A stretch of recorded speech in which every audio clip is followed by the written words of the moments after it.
Hello students, welcome to my YouTube channel.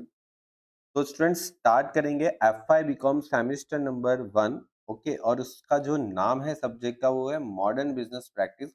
और उसमें अभी आपकी जो एग्जाम है जो दिसंबर में आने वाली है, ठीक है, उसके लिए एनईपी स्टूडेंट्स और जो नॉन एनईपी स्टूडेंट्स हैं, ठीक है ठीक है। देखो ध्यान रखना, एनईपी नॉन एनईपी दोनों स्टूडेंट्स के लिए अभी जो पेपर है वो सेम रहेगा। मतलब उसमें अभी यही जो आपको मैं पढ़ा रहा हूँ या बता रहा हूँ वही आपको यूज करना है इम्पोर्टेंस के तौर पे। ओके, और देखो अगर आपको और थोड़े अच्छे मार्क्स लाने हैं तो मैं आपको एक और चीज बता देता हूँ कि जब आप शॉर्ट क्वेश्चन तैयार करते हो तो वो बाद में तैयार करो।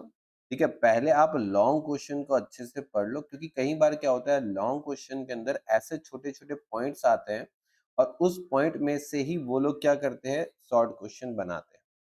ठीक है? क्योंकि शॉर्ट क्वेश्चन जो होता है कई बार तो ऐसा भी होता है कि लॉन्ग क्वेश्चन के पॉइंट्स ही लिखने होते हैं। जैसे आपको किसी लॉन्ग क्वेश्चन के अंदर किसी के कैरेक्टरिस्टिक्स पूछे हैं, एडवांटेज, डिसएडवांटेज पूछे, तो वो भी पूछ सकते हैं। और एक और खास याद रखो कि जब भी आप मॉडर्न बिजनेस प्रैक्टिस का जब आप तैयारी कर रहे हो तो आप हर टॉपिक की जो डेफिनेशन है उसको अच्छे से पढ़ लो।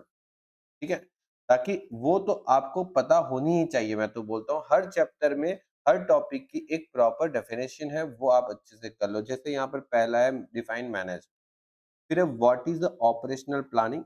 और ऑपरेशनल प्लानिंग के साथ साथ स्टूडेंट स्ट्रेटेजिक प्लानिंग भी है, तो वो भी एक अच्छे से पढ़ लो। ठीक है, कि इसका मतलब दोनों का पता होना चाहिए।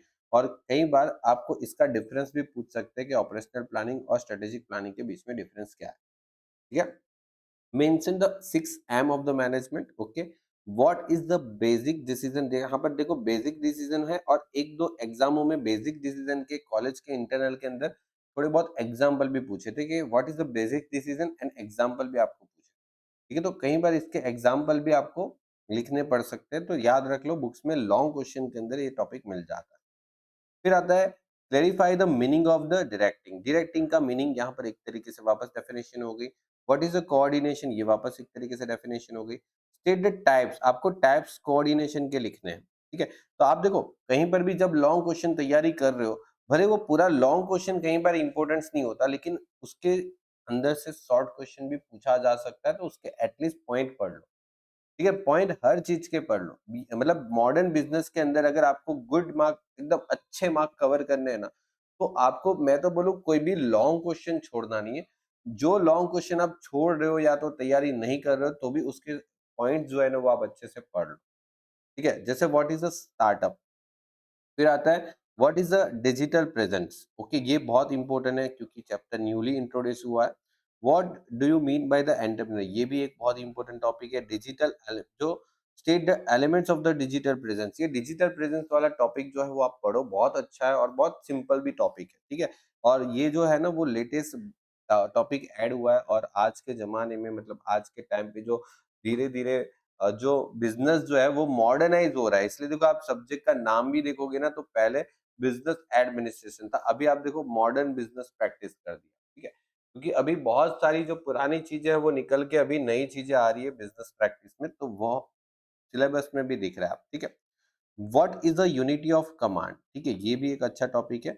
और what are the tools of the directing, directing के टूल्स क्या है, ठीक है, वो आप पढ़ लो। और एग्जाम्पल ऑफ ग्रुप डिस्कशन। देखो कुछ टॉपिक ऐसे भी हो सकते हैं जो आपकी बुक्स में डायरेक्टली शॉर्ट क्वेश्चन में ना मिले, तो उसके लिए आपको लॉन्ग क्वेश्चन के अंदर से टॉपिक को ढूंढना पड़ेगा। ठीक है, चल अब देखो इसके अलावा भी कुछ क्वेश्चन आ सकते हैं, और वो क्वेश्चन हो सकता है कभी ये लॉन्ग क्वेश्चन के अंदर से भी शॉर्ट क्वेश्चन पूछा जा सकता है। ठीक है, तो इसको ध्यान से पढ़ो। जैसे यहाँ पर बोला है व्हाट बाय द, मतलब what mean by the planning, planning का मतलब समझा दो। Discuss the very of type of the planning, तो प्लानिंग के टाइप जो है वो आपको डिस्कस कर।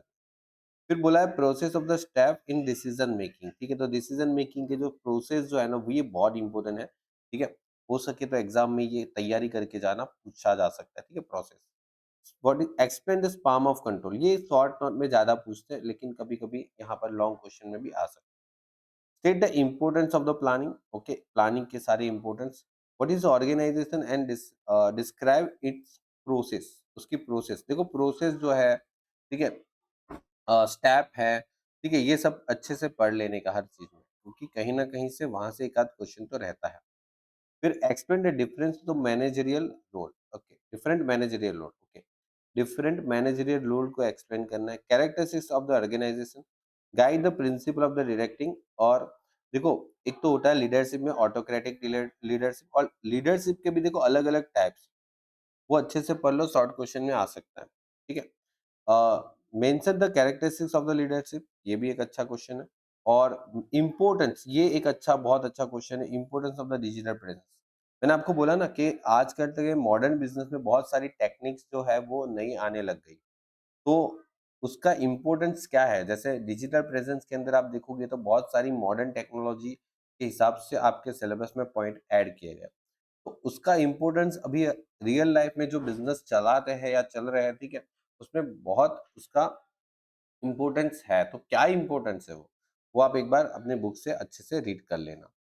Explain the types of coordination, okay, तो टाइप्स पढ़ने हैं कोऑर्डिनेशन के। फिर स्ट्रेटेजिक प्लानिंग, देखो मैंने आपको ऊपर ही बताया था कि यहाँ पर ऑपरेशनल प्लानिंग है, तो ऑपरेशनल प्लानिंग के साथ साथ स्ट्रेटेजिक प्लानिंग भी पूछ सकते हैं, और ऑपरेशनल प्लानिंग के शॉर्ट नोट भी आ सकता है, या तो उसको शॉर्ट क्वेश्चन में भी पूछा जा सकता है। फिर वापस यहाँ पर आ गया एक तो ऑटोक्रेटिक लीडरशिप, ठीक है, तो ये दोबारा रिपीट हो गया। फिर है guiding principal of the directing, ये भी अच्छा टॉपिक है। फिर notes on the success of Dhiru भाई अंबानी, ठीक है, मेरे ख्याल से ये एकदम सिंपल रहेगा आपके लिए। Explain the importance of the coordination और characteristics of the entrepreneur, okay. तो इतने टॉपिक जो है, इसके अलावा भी अगर इसमें से कोई ऐसा टॉपिक मिस हो गया है, ठीक है, तो स्टूडेंट्स आप नीचे कमेंट जरूर कर सकते हैं, ताकि और भी स्टूडेंट्स को हेल्प हो जाए कि हाँ, आपको अगर लगता है कि ये टॉपिक है, और ऐसा हो सकता है कि जैसे आपकी कॉलेज की इंटरनल में इसके अलावा कोई और टॉपिक पूछा है, तो उसको भी आप कमेंट कर लेना, ताकि कोई कोई और स्टूडेंट जो वीडियो देख रहा है उसको भी हेल्प हो जाए, ठीक है। तो चलिए स्टूडेंट्स, अगर इम्पॉसिबल है अगर आपके पास, तो आप हमारे टेलीग्राम चैनल भी ज्वाइन कर लीजिए, ताकि हम वहाँ पर वीडियो वगैरह की अपडेट्स और पीडीएफ की अपडेट्स वगैरह दे देते हैं, तो आपको वो भी हेल्पफुल हो जाएगा, ठीक है। चलिए मिलते हैं स्टूडेंट्स नेक्स्ट लेक्चर में, गुड बाय और टेक केयर, और best of luck for your exam.